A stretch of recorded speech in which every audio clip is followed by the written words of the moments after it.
Russians reportedly started leaving Kherson region in favor of strengthening their positions in the east, specifically in Donetsk region. It pretty much means that they are subconsciously ready to give up the rest of Kherson. At the same time, it will separate Crimea from the rest of occupied Ukraine, which will give Ukrainians much better chances at retaking the peninsula. Ukrainian leadership obviously understands this as well.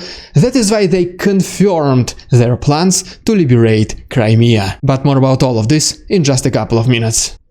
What's up, investors? It's the Russian dude. And let's go straight to the point and see some most recent footage. And our first video comes to us from Kyiv, where we can see the Prime Minister of the United Kingdom, Rishi Sunak, visiting the capital of Ukraine. He was accompanied by President Zelensky, and one of the things they visited was this outdoor exhibition of destroyed Russian military vehicles. Rishi Sunak pledged the support to Ukraine, and one of the things they discussed is how to bring this support to reality. Then we go all the way down to the south of Ukraine, specifically to Crimean Bridge. And as you can see from this picture, the repair works are extremely intense and fast. According to Russia, all the damaged or destroyed parts of the bridge have been replaced, and now they're basically in the final stages of these reparations. And I mean, I wish the roads in the rest of Russia will be repaired as fast and as efficient. And then we move to Kherson,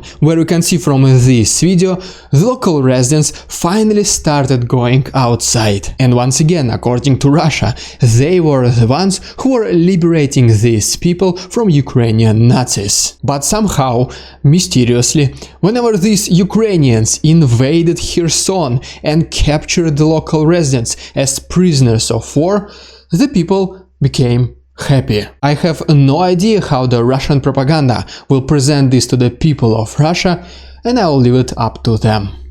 And then in this video, also from Kherson, we can see the very first train which arrived from Kyiv to Kherson city. Many people were finally able to reunite with their friends and families for the very first time since the beginning of this war. And yeah, once again, these people look way too happy for the Russian propaganda.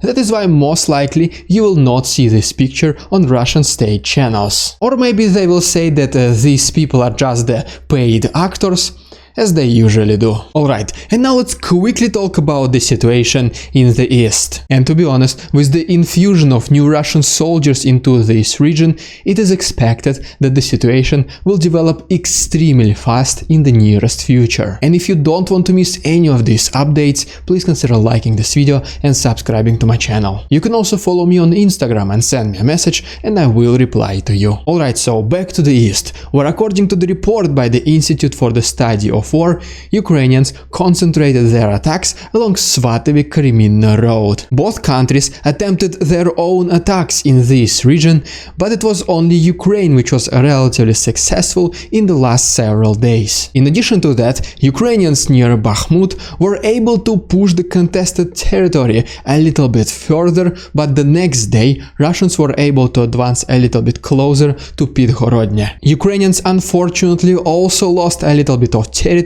next to Bilohirivka. But the good news is that Ukrainians were able to advance to the north of Novoselyevsk, as well as move a little bit closer to Russians to the north of this area. But then, the very next day, Russians were able to breach their defenses to the south of Dvorichna. It has also been confirmed that Ukrainians were able to liberate this small town of Sinkivka to the northeast of Kupiansk. And among the most intensive fightings have been recorded in Kuzomivka, Kalamichivka and Bilohirivka. Significant fighting also happened in Berestova, and it has been reported, as you can see from this video, that Russians used this kind of weapon. Some people say that this is a white phosphorus, while the others say it's a thermite. So just please let me know in the comments what do you think it is. And of course, we cannot ignore Bakhmut, where heroic Ukrainians for several months straight do not allow Russians to advance. And the reason why fighting is so intense right here,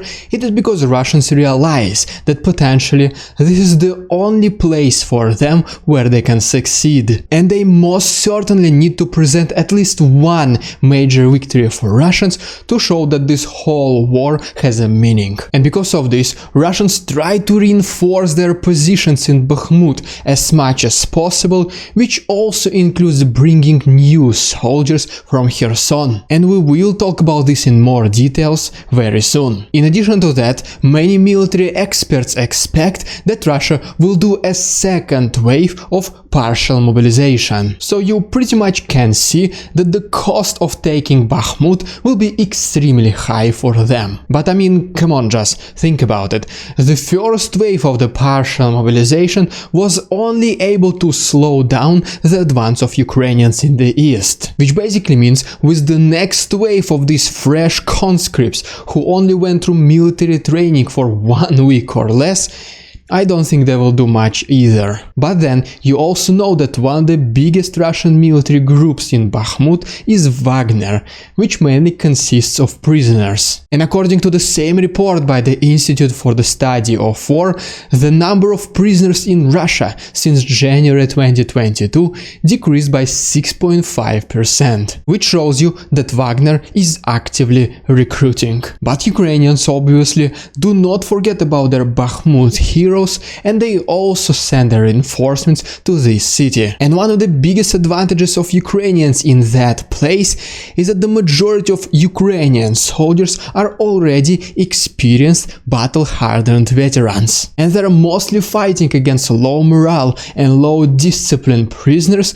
as well as these fresh conscripts who never seen war. I mean, just think about hockey, for example. You have one team where players have been playing together for several months straight, developing their own tactics and strategy. And then on the other hand, we have another team which after every single loss tried to change the roster. And as a result, these players cannot cooperate properly and they do not have their team members next to them which they can rely upon. So the question is, which team will win? Okay, and as we move down, we have another place with intense fighting. And this one is located to the west of Donetsk city. According to several reports, the main directions of Russian attacks are against Pervomayske, Vodyane and Avdiivka, but so far Ukrainians were able to repel the majority of these attacks. According to the same reports, Ukrainians, besides defending against Russians, they're also trying to target the Russian logistics in the occupied east. And for example, it has been mentioned that as a result of Ukrainian artillery attack, they were able to destroy railway tracks in Makiyevka. And finally, we have reports of severe fighting next to Pavlivka and Vuhledar. Theoretically, this is also one of the main directions for Russians in the east, but they have been completely immobilized by Ukrainians for the last several days. Alright, and now please allow me to update you on the situation in the south. And while I'm going there, let's really quick stop in Zaporozhye nuclear power plant. First of all, in this video, which has been shared with us by the president of Chechnya, Ramzan Kadyrov, we can see that allegedly Ukrainians are attacking their own territory and their own nuclear power plant. And then in this picture you can see the current condition of some of the plant structures. Just as a reminder, last week the International Atomic Agency found no evidence that these were Ukrainians behind all these attacks and they were behind this so-called dirty bomb, and they also urged Russians to leave the territory of the plant and give it back to Ukrainians. You might have also heard that Russia is getting extremely low on its supplies of missiles, and that is why, as you can already see, the intensity of shellings in the last several days has decreased. But unfortunately, recently Iran and Russia came to new agreement to produce Iranian drones on the territory of Russia. In response to that, Israel assured Ukraine that they will give them their missiles in case Russia receives these drones. I also received a lot of combat footage over the weekend, and the majority of it I just simply cannot show on YouTube. That is why I uploaded some of them to my Discord, and the rest will be available on my Patreon. And if you want to see these prohibited photos and videos, the links will be down below. Alright, and now let's quickly talk about the south, and we begin with just several footage, and the first one comes to us from Antonovsky Bridge. And as you can see from this new satellite image, it pretty much shows us that the bridge along with its pontoons is completely destroyed. And then right here is the second part of this satellite image, which shows us the left side of Dnipro river. And if you look closely, you can see that Russians started to build defenses and dig trenches next to this bridge. Then here is another video from Kherson region, where we can see completely destroyed Russian S-300 missile system. Speaking about the combat activities, Ukrainians at this very moment are mainly collecting the intelligence data on the left side of Dnipro river. And in between these missions, they conduct pinpoint artillery strikes against Russian military warehouses, military headquarters and other military positions. And I mean, it is pretty much easy for Ukrainians to target Russian military objects from a distance, because if you remember, there is not much infrastructure on the left side of Dnipro river. So it pretty much means that Russians have not much places to hide, and Ukrainians are not afraid to accidentally hit civilians. And the main targets for Ukrainian attacks were located in Oleshki, Kakhovka, Velika Lipticha, Novotroitske and Skadovsk, which pretty much also shows you that Ukraine does have the logistics of Russians